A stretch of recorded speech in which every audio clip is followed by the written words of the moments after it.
পানি বাড়ছে পদ্মায়। গেল এক সপ্তাহের ব্যবধানে পদ্মা নদীর রাজশাহী সীমান্তে পানি বেড়েছে ১ মিটারের বেশি। সর্বশেষ মঙ্গলবার দুপুর ১২টায় পদ্মা নদীর পানি ছিল ১৭.৪৪ সেন্টিমিটার, যা বিপদসীমার 0.61 সেন্টিমিটার নিচে। পদ্মা নদীর পানি বাড়তে থাকায় তীরবর্তী এলাকাগুলো প্লাবিত হয়েছে। অনেক পরিবার পানিবন্দী হয়ে পড়েছে, দিন কাটছে কষ্টে। হঠাৎ পানি বাড়িয়ে পানি আইসা আমাদের সব ডুবে গেছে। আমাদের পানি দিয়ে আসতে লাগে আমাদের সমস্যা হয়েছে, খাওয়ার কষ্ট হয়ে গেছে, পানির কষ্ট হয়েছে, ছেলেপেলের জ্বর হয়েছে, খুব কষ্টতে আমরা আছি। বন্যাতে হঠাৎ পানি উঠে উপর বর্ষণে নিজ বর্ষণ দিয়ে গরু বাছুরলে খুব কষ্টের মধ্যে আছি, দেখতে তো পাচ্ছেন। চরাঞ্চলের অবস্থা সবচেয়ে খারাপ, সেখান থেকে নিরাপদ আশ্রয়ের সন্ধানে ছুটছেন মানুষ।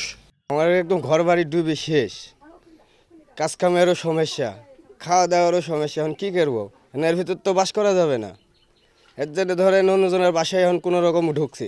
পানি উন্নয়ন বোর্ড বলছে ইতিমধ্যে টিবাদে সাধারণের প্রবেশ সংরক্ষিত করা হয়েছে। ঝুঁকিপূর্ণ এলাকাগুলোতে নজরদারি রাখা হয়েছে। বর্তমানে ওয়াটার লেভেল হচ্ছে 17.42 মানে 17.42, যেটা আপনার হচ্ছে হলো ডেঞ্জার লেভেল থেকে 0.6 মিটার নিচে আছে। তো বর্তমানে সতর্কতা লেভেলের উপরে আছে। তো আমরা সতর্কতামূলক ব্যবস্থা হিসেবে সড়ক বাঁধ এবং তৎসংলগ্ন এরিয়ায় প্রবেশাধিকারের বিষয়ে একটু সতর্ক হয়েছি আর কি।